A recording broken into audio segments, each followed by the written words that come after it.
about 1.8 years ago, I woke up with my husband on a Sunday morning, and his speech was all garbled, but he was in good spirits.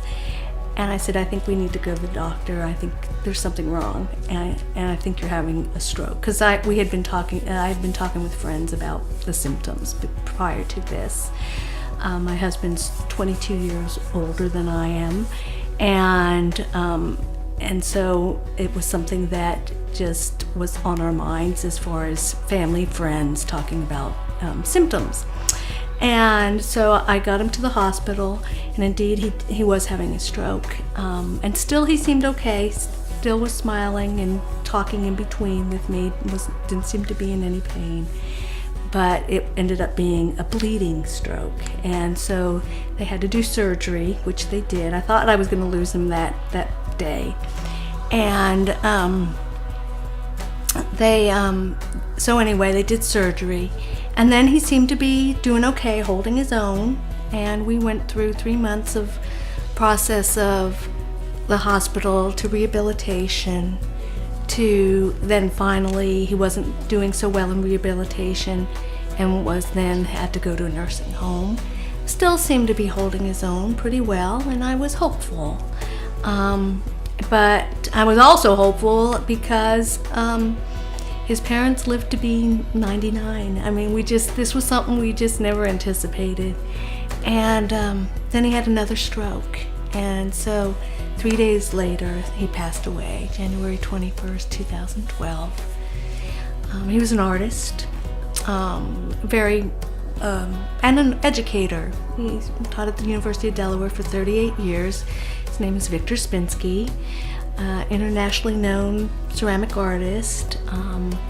And that was a part of who he was. It's a part of who we are. I'm an artist as well. And I teach at Westchester University in the art program there, as well as doing my own artwork.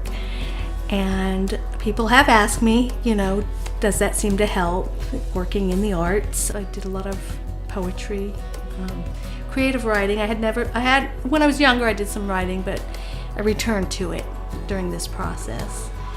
And then to be working in my own visual arts, I traveled to New Mexico and explored some of the lava beds there. And it was really interesting because, the whole idea of life and death and the process of life and death and the earth and how the earth lives on through its, and the remnants that are left behind. And one of the series was actually about eternity, about eternity. And throughout time, the spiral has been a symbol for eternity, meaning infinity. And so I've been using the spiral in a lot of my own artwork and symbolizing eternity. And now I'm in the process of setting up a retrospective of my husband's work, so that's been very rewarding. I also set up an award in his honor with a mutual organization that we belong to. It's called National Council for Education in the Ceramic Arts. And I set up an award with them and presented that award last year at their conference, so I'm very happy about that.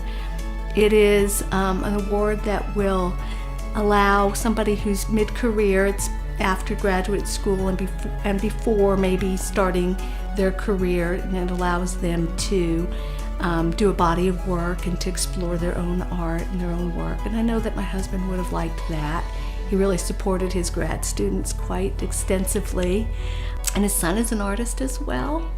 Tristan was Victor's only son, and I came into Tristan's life when he was 10 and call him son of my heart.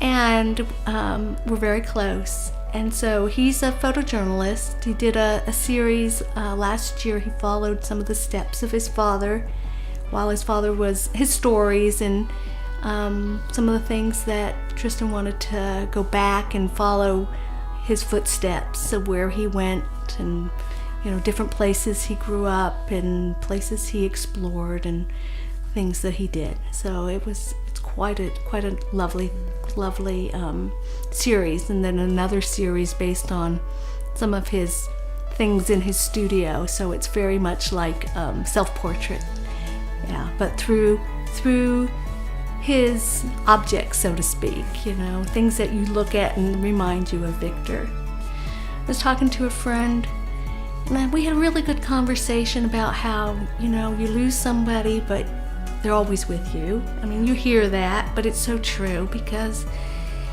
they're ingrained in you, especially someone you go to bed with at night, wake up in the morning with, and share your hopes and dreams. And yeah, I did a lot of writing, as I told you before, and I did a lot of letter writing.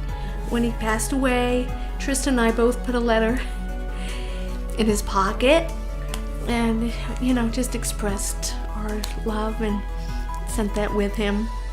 Moving forward is difficult, but it's you just keep going. You just keep putting one foot in front of the other.